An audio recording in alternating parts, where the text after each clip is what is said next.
شو اسمك لو سمحت؟ أنا اسمي بشار الأسد. في لحظات السياسة المطار ليس مجرد مكان للسفر.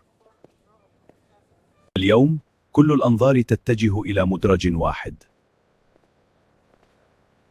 بشار الأسد يصل بخطوات محسوبة ووجوه تراقب بصمت. خلف الكواليس ترتيبات لا يراها أحد. الطائرة جاهزة، لكن القرار لم يحسم بعد.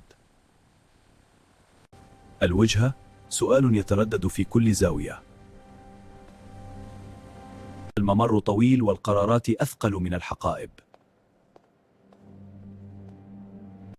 الإعلام ينتظر، لكن لا تصريحات. نظرة واحدة تختصر سنوات.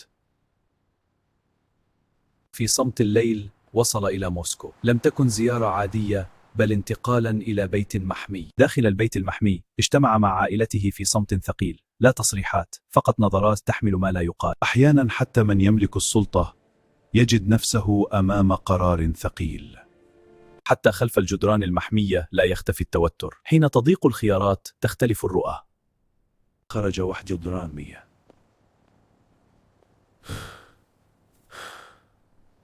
بشار الأسد ترك شعبه منهار. هو كان ديكتاتوري، كان بده مصلحته وبس. بشار الأسد دمر سوريا اقتصاديا، كان يبيع الكبتاغون، سوى المجازر ضد الشعب. بشار أبو كلسون المرقعين أعطي الحرية جيشه وترك شعبه يموت. ما في حرب دامت أكثر من 60 سنة إلا سوريا كانت هي الدولة، الحضارة والتجارة. هيك نهاية بشار الأسد، هروب مثل الكلب، غدر بشعبه. وملاحظة بسيطة، أنا ماني خايف من بشار وطز فيه بعيلته.